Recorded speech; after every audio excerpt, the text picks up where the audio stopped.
Bismillahirrahmanirrahim. Assalamu alaikum students. Welcome to Superior Group of Colleges, Okada campus. Students आज हम computer science part 2 का lecture 1 का online classes में जो है वो हम स्टार्ट करने जा रहे हैं। ये ऑनलाइन क्लासेस का स्टार्ट है। सेकेंडली ऑनलाइन क्लासेस स्टार्ट हो रही हैं हमारे कैंपस में और आज हम चैप्टर 3 से डेटाबेस डिज़ाइन प्रोसेस का ये जो लेक्चर है हम स्टार्ट कर रहे हैं। तो चलिए स्टार्ट करते हैं। टॉपिक हमारा आज का है चैप्टर 3 का, ये है बेसिकली चैप्टर का जो टाइटल है वो डेटाबेस डिज़ाइन प्रोसेस है। ठीक है, इसमें फर्स्ट टॉपिक आज हम जो डिस्कस करने जा रहे हैं वो है different steps involve in analysis stage while designing A database. अब जैसे कि मैंने आपको पार्ट 1 में भी बताया था कि जैसे कि कोई सॉफ्टवेयर बनाना हो तो हमें सॉफ्टवेयर सिस्टम बनाना हो तो हम जो है एक डिफरेंट स्टेप्स को फॉलो करते हैं जिसकी बेस पे हम सॉफ्टवेयर सिस्टम बनाते हैं। तो सॉफ्टवेयर सिस्टम में डेटाबेस भी होती है, डेटाबेस से रिलेटेड वर्क भी होता है, फ्रंट एंड पे डिफरेंट फॉर्म्स होते हैं और बैक एंड पे डेटाबेस मौजूद होती है। तो सबसे पहला जो काम होगा वो आपको पता है एनालिसिस का है। इसमें हम जो करंट सिस्टम होता है, जो एग्जिस्टिंग सिस्टम होता है उसकी स्टडी करते हैं और मुकम्मल एनालिसिस करते हैं कि हम जो करंट सिस्टम का जो सिस्टम सॉफ्टवेयर बनाने जा रहे हैं वो किस तरह का होगा। उसमें मुकम्मल एनालिसिस करेंगे, रिक्वायरमेंट्स देखेंगे, ये सारी चीज़ें। तो process of study the current system is called analysis. अब डेटाबेस डिज़ाइन प्रोसेस के अंदर जो है हमने सबसे पहले डिफरेंट स्टेप्स हैं जो कि हम यूज़ करेंगे एनालिसिस स्टेज में वाइल डिज़ाइनिंग ए डेटाबेस। यानी जब आप डेटाबेस डिज़ाइन कर रहे होंगे तो आपने किन किन चीज़ों का ख्याल रखना है, कौन से स्टेप्स को आपने फॉलो करना है। उसमें सबसे पहले फिजिबिलिटी स्टडी है, रिक्वायरमेंट एनालिसिस है, प्रोजेक्ट प्लानिंग है और डाटा एनालिसिस है। इनको एक एक करके डिस्कस करते हैं। सबसे पहले हम फिजिबिलिटी स्टडी को देखते हैं। ये बेसिकली सेम वही जिस तरह से आपने पार्ट फर्स्ट में सिस्टम डेवलपमेंट लाइफ साइकिल पढ़ा, उसमें भी इसी तरह ही है। ये सारा सिस्टम वही है कि फिजिबिलिटी स्टडी जो है ये एक प्रीलिमिनरी स्टडी है विच determines and documents A database practically. यानी हम उसको बनाने के लिए जो चीज़ों की रिक्वायरमेंट होती है उसको डिटरमाइन करते हैं, सारे डॉक्यूमेंट्स भी बनाते हैं। डॉक्यूमेंट से मतलब यही है कि हम जो चीज़ बना रहे हैं उसकी सबसे पहले एक मैनुअल होता है या आपने उसकी मुकम्मल एक प्रोसीजर लिखा होता है कि सिस्टम में बेसिकली क्या है क्या और उसकी रिक्वायरमेंट क्या है, उसकी फंक्शनल रिक्वायरमेंट्स क्या हैं और उसकी नॉन फंक्शनल रिक्वायरमेंट्स क्या हैं। ये सारी चीज़ें डॉक्यूमेंट्स में हम एज ए रिटन फॉर्म के अंदर लिखते हैं। Before developing a new system, it is analyzed that either the new system economically, technically and operationally feasible or not. यानी हमने जो कि अगर नया सिस्टम बना रहे हैं या कोई एग्जिस्टिंग सिस्टम बना रहे हैं तो हमने इस चीज़ को देखना है कि ये हमारे लिए इकोनॉमिकली अच्छा होगा, टेक्निकली अच्छा होगा या ये मुकम्मल ऑपरेशनल होगा और हमें उससे कोई फ़ायदा होगा, यानी यूज़फुल है होगा कि नहीं होगा। तो रिजल्ट ऑफ दिस स्टडी में क्या है, जब हम ये चीज़ें डिस्कस करेंगे तो उसमें हमारे पास एरिया ऑफ आइडेंटिफिकेशन आता है, सिलेक्शन ऑफ बाउंड्रीज आती हैं ऑफ द डेटाबेस कि सॉफ्टवेयर में हमने उस डेटाबेस में की बाउंड्रीज क्या हैं, कौन कौन सा डाटा आपने इसमें स्टोर करवाना है और किस डोमेन के अगेंस्ट स्टोर करवाना है या एक किस स्कोप के अंदर जो है आपने इसको इस्तेमाल करना है। डॉट कॉलेज का है तो कॉलेज के हवाले से हमने उसको बनाना है या कोई कमर्शियल है तो इसके हवाले से हमने बनाना है। तो हमने एक स्कोप और एक डोमेन जो है वो बेसिकली देखनी होगी। उसके बाद इसका कॉस्ट कितनी लगेगी, जो नया सिस्टम बना रहे हैं उसके लिए कॉस्ट कितनी है, क्योंकि आपको पता है सॉफ्टवेयर बनाना है तो उसके लिए डिफरेंट पर्सन यूज़ होंगे, एम्प्लॉयज़ यूज़ होंगे, उसमें मैनेजर होगा, उसमें प्रोग्रामर्स होंगे, उसमें डिज़ाइनर्स होंगे, उन सब के लिए। तो और ओवरऑल जो है हमें सिस्टम्स की रिक्वायरमेंट क्या है तो उसके लिए हमें मुकम्मल कॉस्ट की ज़रूरत होती है जो हम यूज़ करेंगे। How much time is required, कितने टाइम में कंप्लीट करना है, 1 माह में, 2 माह में, 3 माह में।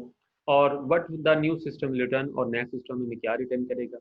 How much funds are allocated, उसके लिए कितने पैसे रखे हैं आपने, कितना बजट रखा है। अल्टरनेट सोल्यूशन क्या होंगे हमारे पास, अगर इनके सॉफ्टवेयर खराब हो जाता है या कोई बग्स आ जाते हैं तो हमारे पास अल्टरनेट सोल्यूशन क्या है।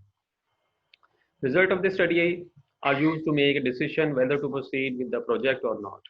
ठीक है, कि हम इस डिसीजन पे होंगे कि हम फिर इस प्रोजेक्ट के साथ प्रोसीड करें या नहीं करें। जो भी हम रिजल्ट ऑफ स्टडी होगी उससे पता चल जाएगा कि हाँ जी हम सॉफ्टवेयर कंटिन्यू स्टार्ट करते हैं। During this process market analysis भी कंडक्ट की जाएगी कि हम मार्केट के हवाले से जो है हमारे पास उसके क्या प्रोवाइड है।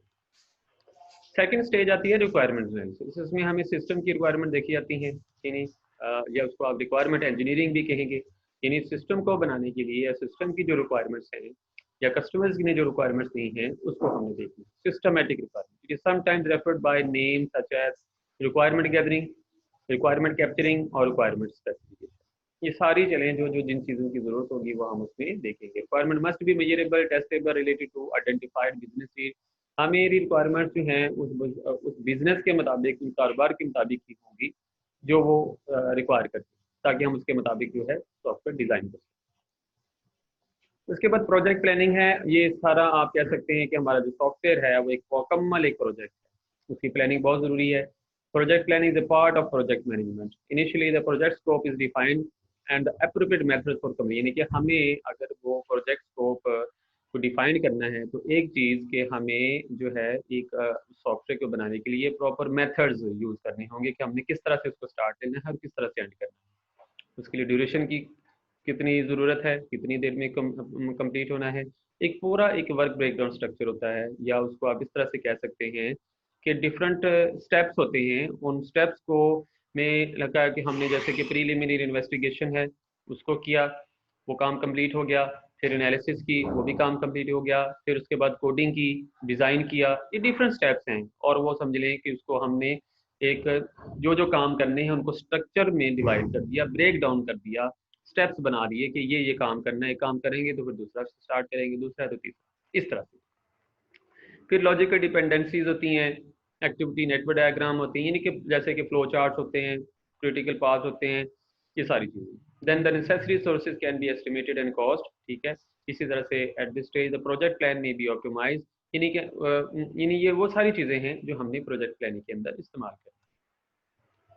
उसके बाद डाटा एनालिसिस। अब देखना, अब सॉफ्टवेयर में डाटा इस्तेमाल हो रहा होता है और डाटा किस तरह शो हो रहा होता है, कहाँ से किधर जा रहा होता है, एक पूरा फ्लो दिखाना पड़ता है। तो उसके लिए डिफरेंट हमारे पास डाटा एनालिसिस टूल्स हैं। डाटा फ्लो जिसमें डीएफडी कहते हैं, डाटा फ्लो डायग्राम, जैसे कि फ्लो चार्ट की बात करते हैं तो फ्लो चार्ट में स्टेप बाय स्टेप जो है वो आपको पूरे के पूरे स्टेप्स नज़र आ रहे होते हैं कि जिससे एक स्पेसिफिक टास्क जो है वो अकम्प्लिश हो जाता है, कंप्लीट हो जाता है।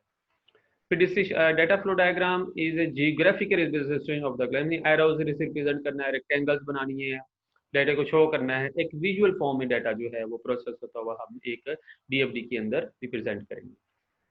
इसी तरह डिसीजन टेबल्स होते हैं, उसमें हम decision tables are a precise yet compact way to model complicated logic. Decision table में like if then else switch case है, स्टेटमेंट्स हैं, ये हम एक पूरा का पूरा एक डिसीजन टेबल्स बनाते हैं जिसमें हमें बाकायदा तौर पे कुछ स्टेटमेंट्स को एग्जीक्यूट करवाना होता है कि इन केस अगर हमें यूज़र का डाटा चाहिए तो यूज़र के जो रिक्वायरमेंट्स के मुताबिक वो डाटा एंटर करे, और अगर वो उस रिक्वायरमेंट्स से पूरा नहीं उतरता तो वो नहीं कर सकता। तो इस तरह से डिसीजन टेबल भी हम बनाए जाते हैं। डिसीजन ट्रीज हैं, ये भी बिल्कुल ग्राफ और मॉडल की शक्ल में होते हैं। ठीक है, तो ये रहा हमारा आज का बेसिक सा एक स्टार्ट ऑफ यानी सिस्टम कि अगर आपने सिस्टम स्टार्ट करना है तो आपने डिफरेंट स्टेप्स को फॉलो करके जो है स्टार्ट करना है, जो कि डेटाबेस हम जो डिज़ाइन करनी है। नेक्स्ट लेक्चर हमारा डाटा मॉडलिंग का होगा। उसमें आपको बेसिक जिस तरह से हमने एक डेटाबेस को डिज़ाइन करना है और उसमें किन किन चीज़ों की ज़रूरत है वो हम डिस्कस करेंगे। आज के लिए इतना ही काफ़ी है। नेक्स्ट लेक्चर के लिए इजाज़त दें। अपना ख्याल रखें। Stay home, stay safe.